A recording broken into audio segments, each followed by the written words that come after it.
What is going on, ladies and gentlemen? Good morning, nerds. Good morning, dorks. Thank you again for tuning in to another episode of this fantastic, lovely, great podcast. Today, we're going to be talking about why Stephan is the god of finance YouTube. We're going to be going into detail exactly what he did to have this momentum that he is essentially really, taken and just completely run with it over the past 5 years or so. So if you guys love this content, if you guys are interested in this, please make sure to like, make sure to subscribe, make sure to give us a 5-star review on Apple and Spotify. Again, big shout out to our sponsor, me, myself, and I of this podcast, because I run everything. I'm constantly looking into new ideas. I'm constantly doing different things, and I'm actually really enjoying it. And this is probably the most fun I've had doing this since I started. So if you guys are enjoying this, make sure to like, make sure to subscribe, and cue that intro.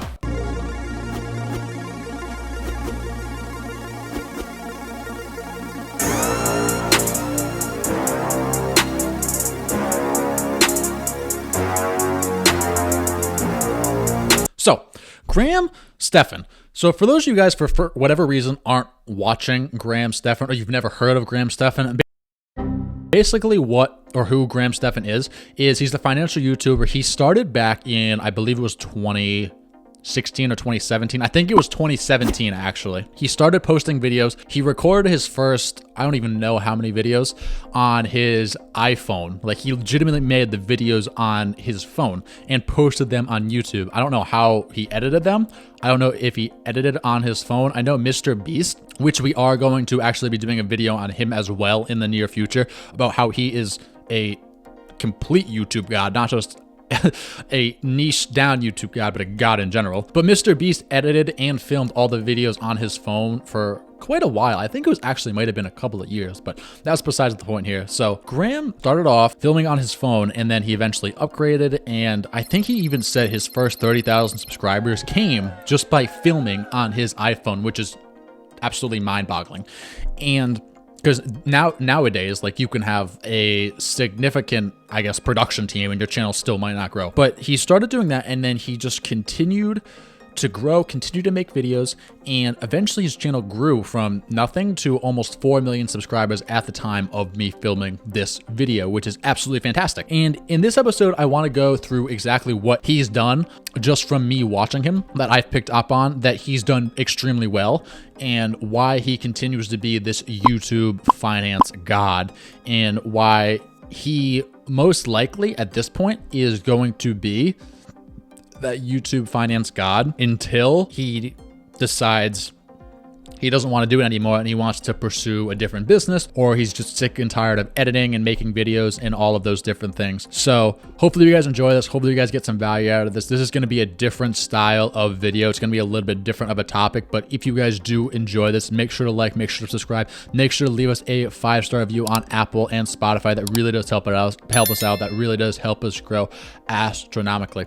So the first thing that Graham has really done, which is something that I feel a lot of channels that fail, is he's just been consistent since he started, even when no one was watching his videos, because there was a time where he was getting 10 views a video. Every single person probably had a video where no one's watching them, and he was just consistent even though no one was paying any attention. No one cared who he was. No one cared about his real estate journey. He stayed consistent, and he posted 3 times a week like he still does to this day, and he hasn't, to my knowledge, he never missed an upload. He just stayed consistent. He kept continuing to come up with different video topic ideas. He continued to come up with different things to talk about, and at the end of the day, he didn't just give up when he had 10 or 20 people watching his videos, when no one really cared about his real estate journey, about buying his duplex. No one cared about his journey when he quit college, or he didn't go to college and he quit his 9-to-5 job and just went into real estate full time. When no one cared about all those things, he just kept keeping on. And that's the first step when honestly you commit to something, whether it's a YouTube channel or a business. It's just being consistent, because anything you start, you're not going to be good at initially. It's basically a fact. Oh no, we suck again. There are some freaks of nature out there like myself,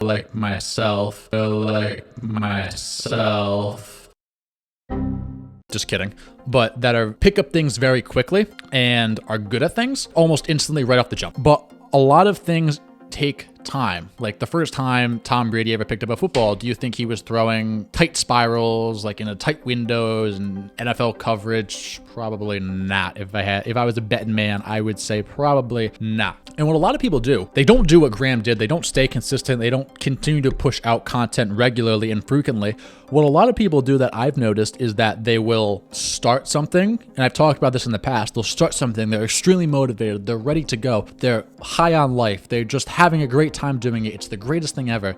And then time goes along, and it's different for every person. Maybe it's a couple days, maybe it's a couple weeks, maybe it's a couple months, maybe it's even a couple of years. I don't know. I mean, I've suffered from burnout myself, but a lot of people just get sick and tired of doing it. They're like, this isn't worth my time. They get distracted. Maybe they just want to go hang out with their friends. They just want to sit around and do nothing, whatever the case may be.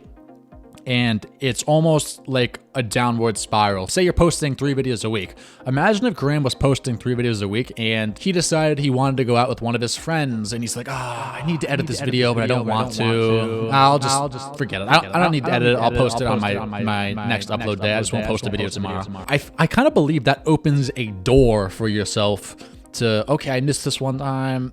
All right, I can miss this other time. I'll miss another time. I'll miss another time. I don't need to do this. And before you know it, you're done uploading. And I feel like it all starts with that initial miss. It's kind of like going to the gym or working out or running, let's say. It's so easy to get out of the habit of all that. Say you're running every single day, you're lifting, you're in great shape, and you wake up one day and you're like, nah, not today. Not feeling it. And there are people like myself, I do this. If you actually keep it to one day with working out and stuff like that, I don't necessarily think it's a terrible thing, but the thing is most people don't just keep it to one day. The majority of people go down that downward spiral. So you miss running, you miss working out one day, you're like, I'm just not feeling it today. Next day comes around. Sometimes you might even go the next day. You might still go to the gym, you might still go running, you might still exercise. And then a couple weeks go by and you're like, I'm not feeling it today either. Not today, Satan. And then a week goes by and you're like, I'm just not feeling it. Not today, Satan. Before you know it, all that progress you made, all that effort you put in is gone. It's done. It's finished. Goodbye. Adios, amigo. It's just not there and you're not working out and you're not training at all. Imagine if Graham had have done that. He decided he missed an upload and he fell off of YouTube and he never, ever continued to upload consistently. You and I would have absolutely no idea who he is. He would just be he'd probably still just be a real estate agent in California. It's free real estate. If I had to guess, I mean, I don't know. Maybe he would have figured something else out. Maybe he would have started a different business. 2 words.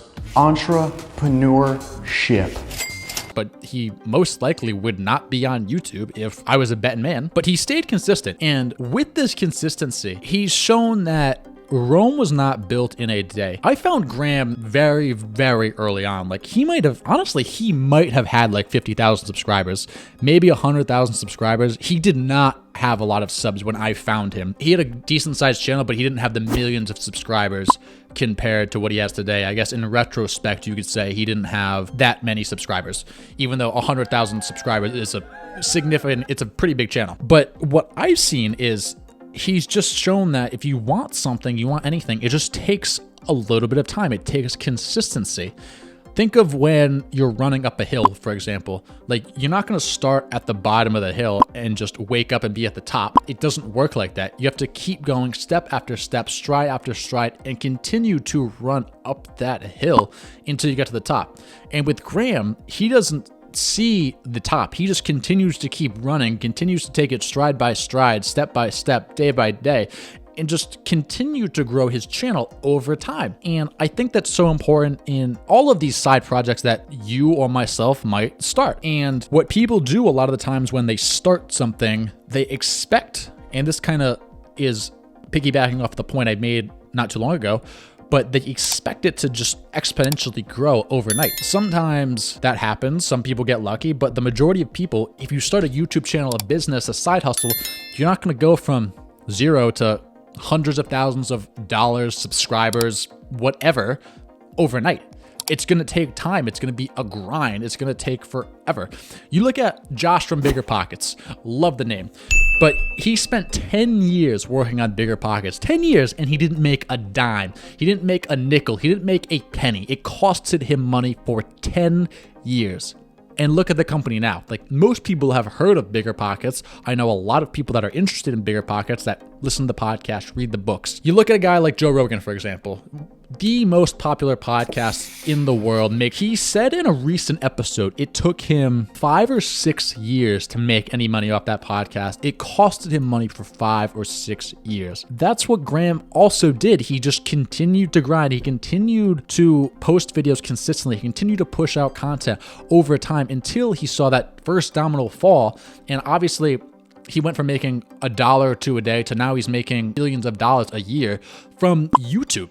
And people just don't want to wait that long. The majority of people just don't want to wait that long. They don't want to continue to grind. They don't want to continue to do whatever they're doing because they just don't have the patience. And it makes sense for a lot of people because we're just so accustomed, especially in this day and age, to short-term satisfaction rather than long-term gain. And the last point I want to make here about his consistency before we move on to the next one on this list is he didn't care what people thought. So when I was either 18 or 19, I started a YouTube channel and my friends were making fun of me. My teachers I would see in passing would make fun of me, and I just couldn't take it. I couldn't keep, like, I don't know, I just couldn't deal with it. And I ended up posting a handful of videos. I might have posted like 10 videos and I stopped. And this was in 2014 or 2015. I don't want to say I regret that because I try to say there's no need to regret things in life. There's just learning experiences. But I really wish I had stuck with it then and there. I really, really wish I had. And I didn't care what people thought. And I'm sure Graham went through the same exact thing. I'm sure a lot of his friends, his family were making fun of him that thought it was stupid. Oh, you're filming yourself. Look, I'm Graham Stephan filming myself. But a lot of people probably made fun of him. And he didn't care. He just kept going. He kept making videos. Now he's looking down, and I'm sure he's not laughing at them because he seems a little bit more humble than that, but he's way above them because he's making most likely way more money than those people are making. We going up from here, bro. What you mean, bro? Look, it's money going up, bro. We only going up. And they're like, wow, Graham actually had a really good point. Graham actually knew exactly what he was doing. Graham's actually a really smart guy. Summarize, he stayed consistent. He didn't care what people thought. He understood Rome wasn't built in a day, and he just kept pushing out content that people want to see. Number 2, his titles and his thumbnails. So every single thumbnail he posts that I've seen is a banger. Like, I've commented on a lot of his videos that his thumbnails are A1. They're absolutely, sometimes I'm like, dude, how did you even come up with that idea? Like, sometimes I think of thumbnails and I'm just like, oh, that's probably my least favorite part about putting out this content is just what can I make for a thumbnail and a title as well, which we're going to talk about in a second. But I'm just like, oh, I don't know what to do. How can I make this interesting? How can I make this look cool? And I don't know how much time he spends brainstorming for those thumbnails, but a lot of his thumbnails are fantastic. Even though sometimes he does remake his videos, which makes sense because as you gain new subscribers, a lot of times YouTube won't filter into your feed old videos, so it makes sense for him to remake them. Yes, science! Obviously, he updates them, like his how to get an 800 credit score video in 2022 is not the same as it would be in 2019. There's different points. He's not saying them word for word, different video, different camera quality, etc., etc. But he's always got the best thumbnails. And if you look from when he started to now, his thumbnails have just gotten even better. It makes me want to click on the video. Even though I've been following him for so long, I most likely know what he's going to say and the points he's going to make. It's great. And that's one of the most important points of doing YouTube is the thumbnail. It's like an elevator pitch. Like, everyone's only got so much time in the world. Everyone's only got so much time to watch so many TV shows, to read so many books, to get so much tasks done at work, to do whatever you need to do in that 24-hour period. You only have so much time to delegate to that. Why should I click on your video or Graham's video? Why should I, in essentially less than a 5-second span, see that video on my YouTube feed and say, unless you're a very, very loyal follower, but if you're someone new, why should I say, I see that thumbnail, I want to click on that, I want to know what this video is about, I want to watch it.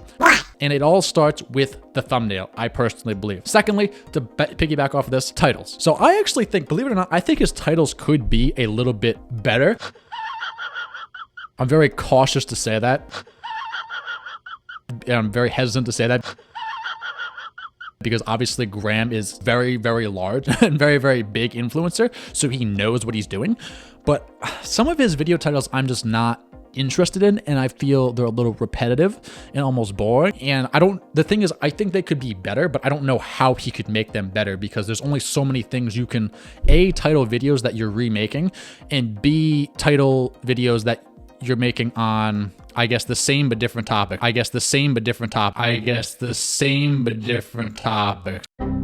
Some of you guys are like, Josh, what the hell did you just say? But this will make sense. So for example, the stock market. Everyone knows that the stock market's been in a bear market recently, and you're making a video about the stock market being in the bear market. How exactly, if you're making a video once a week about the stock market being in bear market, how can you change the title every single week to something different, interesting? It's not the easiest thing in the world. He might title a video, why the stock market is crashing, why the stock market is screwed, things like that. And maybe that's just me, but I don't find those titles overly interesting personally, and maybe that's because I just consume a lot of personal finance content related to the stock market on a daily basis.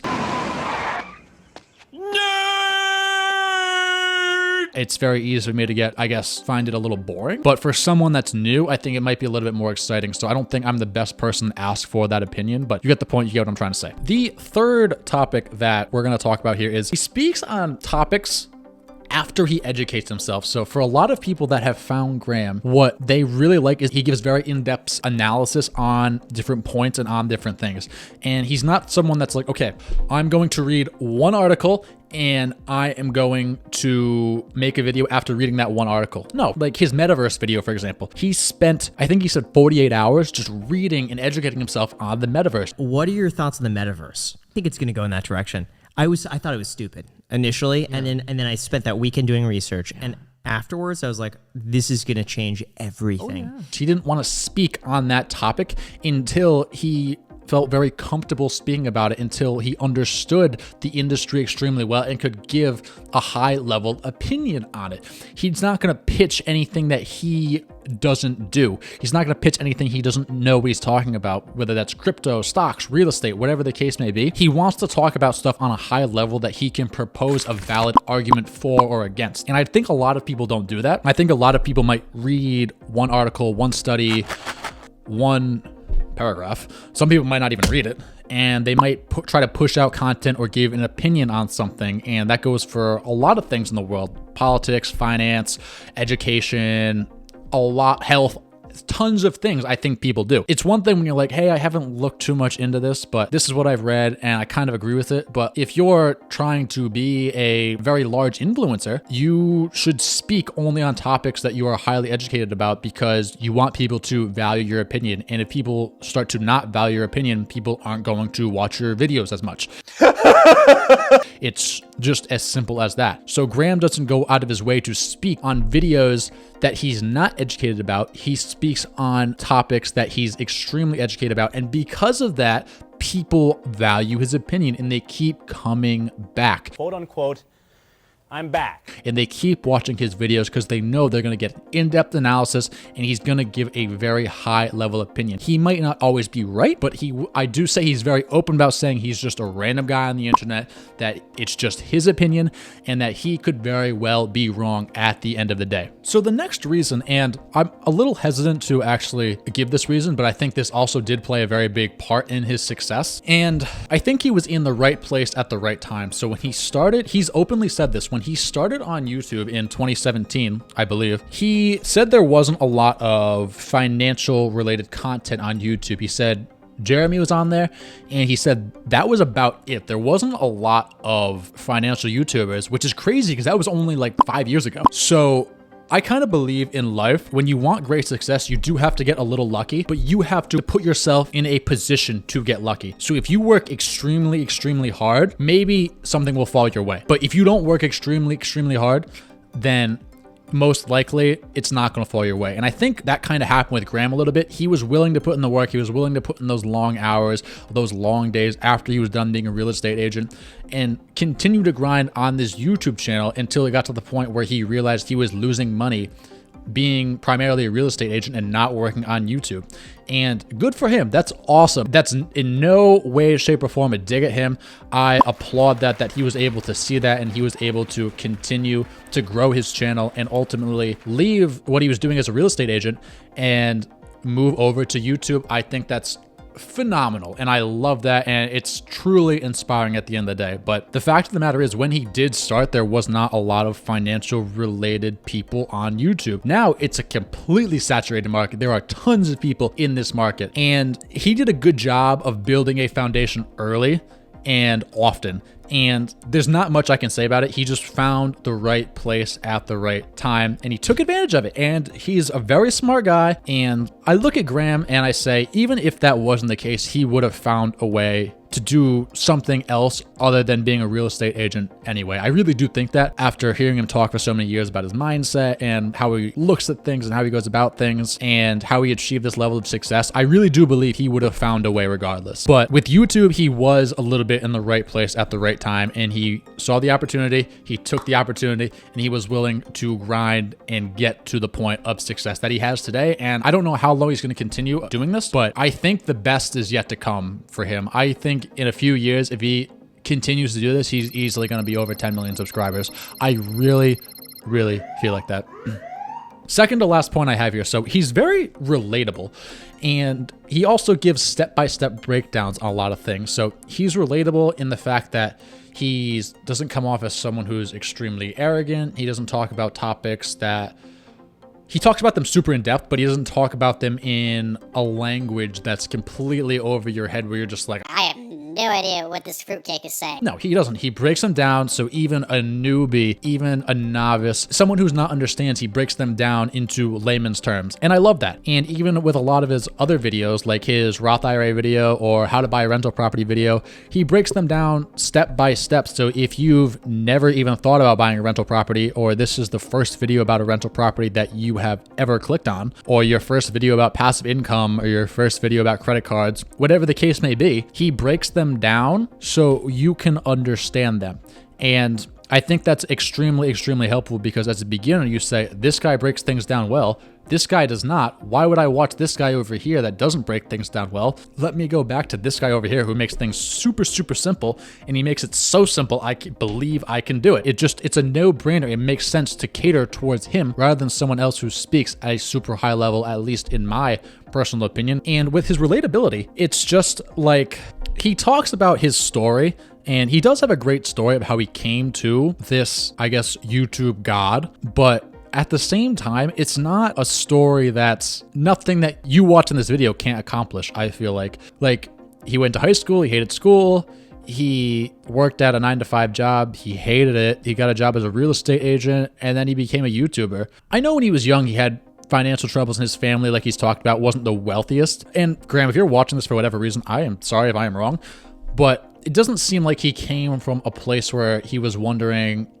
where his next meal was going to come from. It just seemed like they weren't the wealthiest off, I guess you could say, from what I've gathered from his videos and what he's talked about publicly about it. I'm not exactly sure. I could be very wrong on that, but that's where I gauge that he's come from. It's not someone like a Kevin Durant where between 5 people, there's one meal and they have to split it and the mom and dad don't eat, or the mom doesn't eat.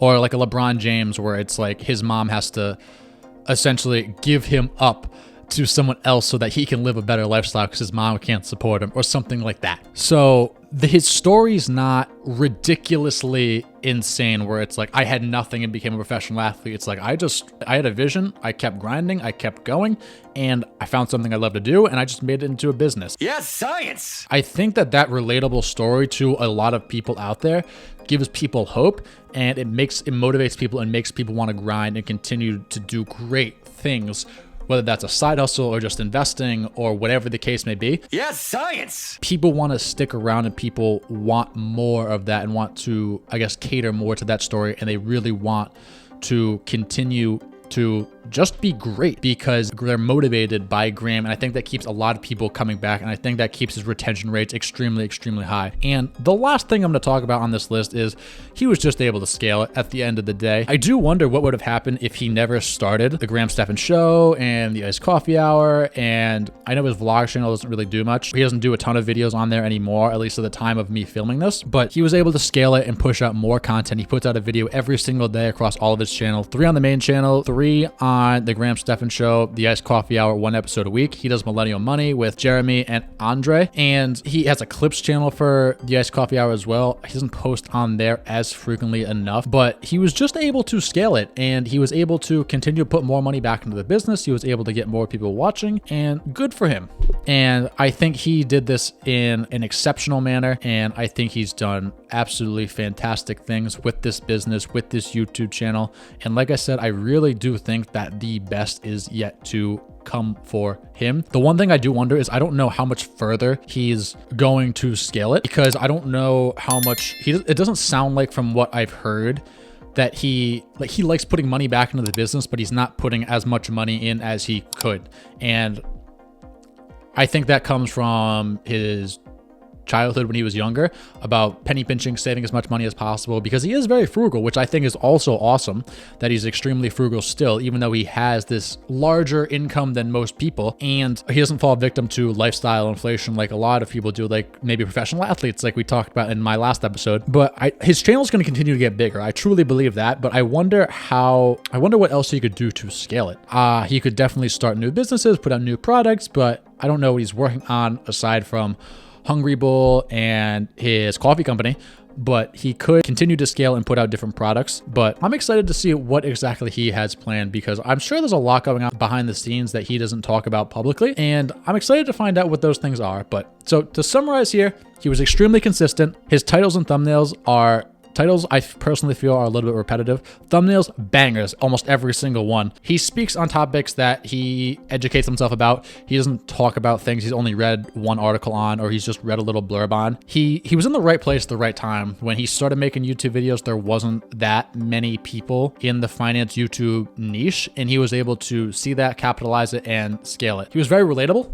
He really breaks down things really simple. He has a story that people can follow along with. It's not something like a LeBron James, Kevin Durant, or anything like that. And he was able to scale his YouTube channels across all these different channels. He was able to scale to way more income than I don't know if he thought this was possible, but he was able to grow exponentially, and I think he's done a great job of doing it. And the last thing, like I was talking about, that I do wonder is how much more he's going to be able to scale this. I think if he hired more people, he would be able to push out much more content, and he'd be able to do a lot more, because he only has 2 people working for him. I don't know exactly how he feels about that, because he seemed content to keep this business super small. But I think it's going to be interesting to see how much more he scales it, how much more overhead he's willing to take on, and ultimately at the end of the day, fund to keep this business great. But he's got a great story. He has done a great job with his YouTube channel, and that is why I believe Graham Stephan is the finance YouTube god. So